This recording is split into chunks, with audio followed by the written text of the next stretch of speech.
Vous vous souvenez de l'épisode 46 de Dans la poire? C'est l'épisode Que manger en 2023 avec Anthony Berthoud, nutritionniste, sur les perspectives évolutionnistes et les enjeux écologiques.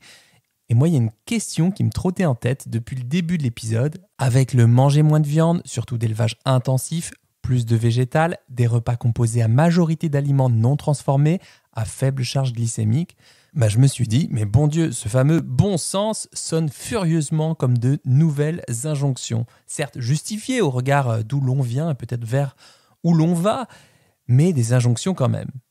Alors je lui ai posé la question. Alors Anthony, on a parlé des enjeux nutritionnels, on a parlé des enjeux évolutionnistes et écologiques. Est-ce que toi, tu intègres dans ton bouquin, j'ai vu qu'il y avait quelques bribes de ça, mais la dimension comportementale et cognitive des habitudes de nos contemporains? Tu parlais du jeûne intermittent et tu rappelais que si pour vous, le repas du soir était très important, eh bien, c'était peut-être pas une si bonne idée que ça. C'était important pour vous de la convivialité, la commensalité. Il fallait avant tout que ça puisse s'intégrer de manière fluide dans les habitudes de vie. Et c'est vrai qu'en lisant ce bouquin, celles et ceux qui ont un rapport à l'alimentation, peut-être un rapport aux règles un petit peu troublé, peuvent se dire « Waouh, c'est quoi ce bouquin de quasi 400 pages avec encore plein de règles ?» Et comment toi, tu vois les choses par rapport à cette dimension? Ouais, très intéressante cette question. Alors déjà, c'est pas des règles. J'ai été très prudent sur ça volontairement.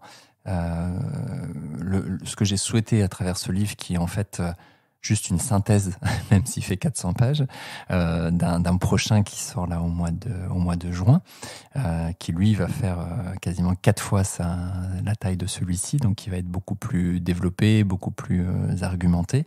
C'est juste de poser un état des lieux et surtout d'inviter le lecteur à prendre de la hauteur, de se dire, ok, aujourd'hui, que représente l'alimentation dans nos enjeux de santé, encore une fois dans nos enjeux écologiques, par rapport aux perspectives qu'on a pu évoquer rapidement, avec des solutions concrètes, justement ce que moi j'appelle l'assiette du bon sens, et tout, vous pourrez le voir dans le livre si vous avez l'occasion de le lire. Il y a beaucoup de concret, mais toute la dernière partie n'est que du conseil pratique. Et je le précise autant au début qu'à la fin, c'est que j'ai pas intégré la dimension émotionnelle dont tu parles ou sociale volontairement, parce que pour moi elle est tout aussi importante. C'était simplement pas l'objet de ce livre-là. Et dans mon introduction, je parle beaucoup de la stratégie des petits pas, c'est-à-dire de retenir dans ce livre ce qui va vous plaire, ce qui va vous parler, ce qui vous semble vous applicable au quotidien. Et c'est peut-être un conseil parmi 30 qui seront disponibles. Et rien que ça, déjà, pour moi, est très positif. Et avoir à l'esprit qu'on a tous notre Madeleine de Proust, on a tous nos moments où on a envie de se faire plaisir avec un aliment, et un aliment donné, un gâteau d'anniversaire, un apéro, etc. Et ça rejoint d'ailleurs ta question du tout début, comment tu me demandais la façon de s'alimenter ou mon rapport à l'alimentation. Quel mangeur es-tu? Voilà, donc c'est d'être dans la simplicité, c'est-à-dire d'accepter de se faire plaisir un dimanche à midi pour manger son gâteau, si ça nous fait plaisir, sauf s'il y a des pathologies données, des hypersensibilités, etc. Mais hors ces cadres-là, c'est juste se dire que j'ai des moments où je me fais plaisir, j'ai juste conscience en fait de ces éléments-là. Et après, le curseur, je le place en fonction de là où moi je me sens le plus à l'aise. Encore une fois, si je mets de côté des notions de pathologie ou autre. Donc l'idée n'est absolument pas d'être anxiogène, même si la situation l'est. Je pense juste à titre personnel que c'est bien à un moment donné de poser les choses.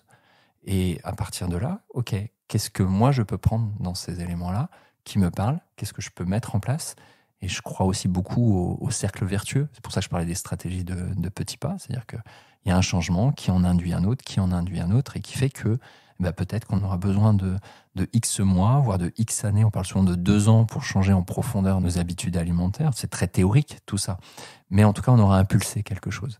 Et moi, ce que je voulais, c'était, vers ce livre, déjà faire un état des lieux de la science, à la hauteur des compétences qui sont les miennes, sur ces dimensions qu'on a évoquées.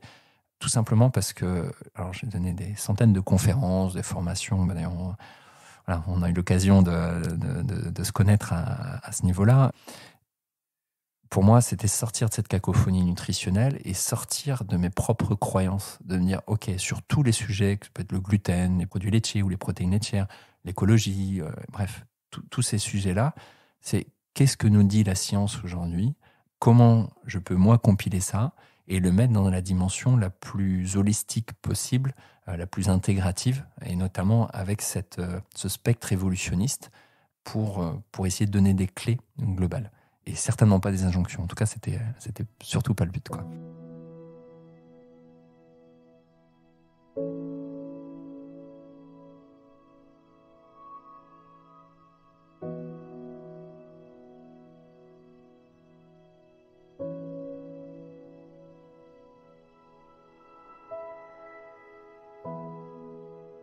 Ok, donc ce que je retiens, c'est qu'Anthony a cherché avec ce livre à faire un état des lieux de la science nutritionnelle à un instant T, et je retiens aussi la stratégie des petits pas. Et même si vous ne retenez bien qu'un seul conseil de son livre, là, du bon sens dans notre assiette, eh ben c'est déjà chouette. Et aussi, un petit changement peut en induire un autre, puis un autre, et que ça peut prendre des années avant de faire évoluer plus profondément nos choix alimentaires. N'hésitez pas à mettre un commentaire sur Apple Podcast si cet épisode vous a aidé et si vous souhaitez que Dans la poire continue.